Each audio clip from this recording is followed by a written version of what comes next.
નમસ્કાર દર્શક મિત્રો, તાપી જિલ્લાની સૌથી વધુ લોકચાહના મેળવતી સમયક્રાંતિ ન્યૂઝ બુલેટિનમાં વિગતવાર સમાચારો નિહાળો।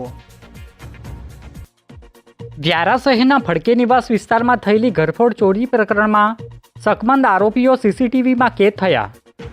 તાપી જિલ્લાના વ્યારા શહેરના ફડકે નિવાસ વિસ્તારમાં બંધ ઘરને નિશાન બનાવી ઘરફોડ ચોરો 13 લાખની મત્તા ચોરી કરી ફરાર થઈ ગયા હતા, જેમાં બાઇક પર જતા 3 શકમંદ સીસીટીવી કેમેરામાં કેદ થયા હતા, જેને લઈ પોલીસે તેમની શોધખોળ હાથ ધરી છે, જે ફૂટેજ શુક્રવારના રોજ 10 કલાકે સામે આવ્યા હતા।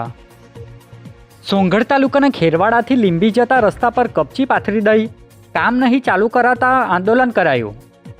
સોંગઢ તાલુકાના લીંબી સહિત આસપાસના ગ્રામજનો દ્વારા ચોમાસા બાદ કપચી પાથરી દઈ રસ્તાનું કામ એજન્સી દ્વારા થોડા કિલોમીટરનું કરી બંધ કરાતા રસ્તો રોકો આંદોલન કરવામાં આવ્યું હતું। બાદમાં તંત્ર દ્વારા કામગીરી શરૂ કરવાની બાહેધરી આપવામાં આવતા વિરોધ બંધ કરાયો હતો। ત્યારબાદ આવેદન આપતા કામ ચાલુ કરવાની બાહેધરી અપાઈ હતી। બનાવને લઈ સોંગઢ પોલીસ સહિતનો સ્ટાફ પણ પહોંચી ગયો હતો, જે માહિતી શુક્રવારના રોજ 4 કલાકે મળી હતી।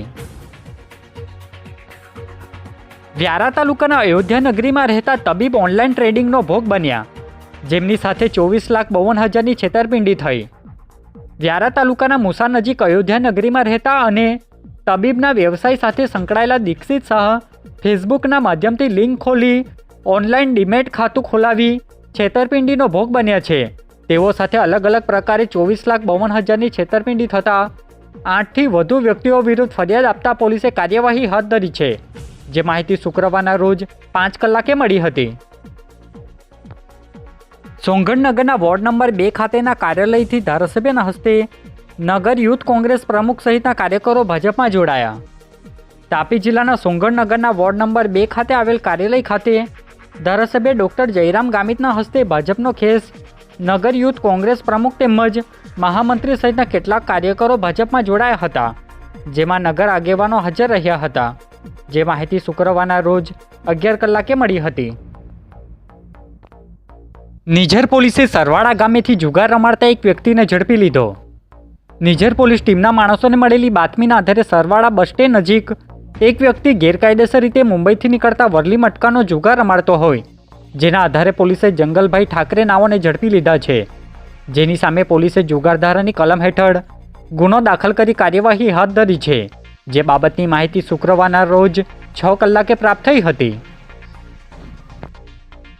કુકરમુંડા તાલુકા પંચાયતના પ્રમુખ દ્વારા ડીડીઓને પીએમ જય સર્વેની મુદત વધારવા માંગ કરાઈ। તાપી જિલ્લાના કુકરમુંડા તાલુકા પંચાયતના પ્રમુખ અમરસિંહ પાડવી દ્વારા પ્રોગ્રામ કોઓર્ડિનેટર અને ડીડીઓને રજૂઆત કરવામાં આવી છે, જેમાં તાલુકામાં ચાલતા પીએમ જય યોજનાના સર્વેની મુદત વધારવા અલગ અલગ મુદ્દા આવરી લઈ રજૂઆત કરવામાં આવી છે, જે માહિતી 4 કલાકે મળી હતી। બાબરઘાટ ગામની સીમમાં અજાણ્યા વાહનની ટક્કરે એકનું મોત તો એકને ઈજા પહોંચી।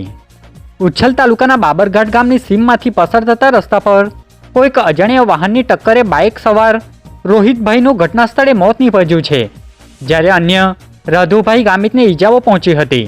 બનાવને પગલે પોલીસે ગુનો દાખલ કરી કાર્યવાહી હાથ ધરી છે, જે બાબતની માહિતી શુક્રવારના સાંજે 6 કલાકે પ્રાપ્ત થઈ હતી। સોંગઢ નગરપાલિકાની ચૂંટણીના પ્રચાર પડઘમ શાંત થયા, હવે ડોર ટુ ડોર પ્રચાર કરવામાં આવશે। તાપી જિલ્લાના સોંગઢ નગરપાલિકાની 7 વોર્ડની ચૂંટણી યોજાવા જઈ રહી છે, ત્યારે પ્રચાર પડઘમ શાંત થયા છે, જે પ્રચાર પડઘમ શુક્રવારના રોજ 5 વાગ્યાથી બંધ થતા ઉમેદવારો ડોર ટુ ડોર પ્રચાર કરી શકશે નહીં તો આચારસંહિતાનો ભંગ ગણવામાં આવશે, જે માહિતી શુક્રવારના રોજ 5 કલાકે મળી હતી। વ્યારા તાલુકાના મદાવ ગામની સીમમાં ટ્રક ચાલકે ટ્રક રિવર્સ લેતા અકસ્માત થતાં 70 વર્ષીય વૃદ્ધનું મોત નીપજ્યું। વ્યારા તાલુકાના મદાવ ગામની સીમમાં અજાણ્યા ટ્રક ચાલકે ટ્રક રિવર્સ લેતા રાહદારી વૃદ્ધનું મોત નીપજ્યું હતું, જેમાં જેતવાડી ગામના 70 વર્ષીય વૃદ્ધ જેઠિયાભાઈ ગામિત ગામ તરફ જઈ રહ્યા હતા, ત્યારે અકસ્માત થતાં તેમનું મોત નીપજ્યું હતું। બનાવને લઈ વ્યારા પોલીસે ગુનો દાખલ કરી કાર્યવાહી હાથ ધરી છે, જે માહિતી શુક્રવારના રોજ 12 કલાકે મળી હતી। આજે બુલેટિનમાં બસ આટલું જ, અને સમયક્રાંતિ ન્યૂઝ ચેનલને લાઇક, શેર, કોમેન્ટ્સ અને સબસ્ક્રાઇબ અવશ્ય કરી લેશો, જેથી કરી તમને તાપી જિલ્લાના સમાચારોની અપડેટ મળતી રહે, અને મને રજા આપશો। આભાર।